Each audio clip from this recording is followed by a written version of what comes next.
Tænkte du der lige om der? Tror du bare, man må smide en vatpind i toilettet? Lad os lige se, hvad der egentlig sker. Når du skyller ud i toilettet, rører alt, hvad der er i toilettet, via kloakrørene ud til et sted kaldt Spildevandscenteret. Rundt omkring i Danmark ligger der mange rensningsanlæg.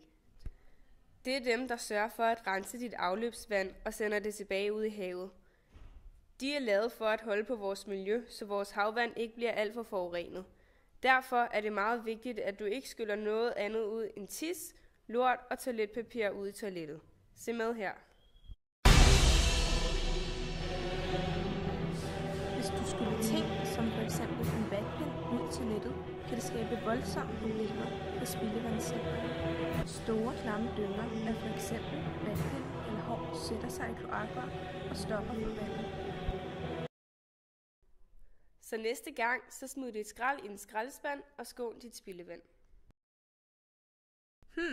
Undskyld, men mangler der ikke noget? Hvad?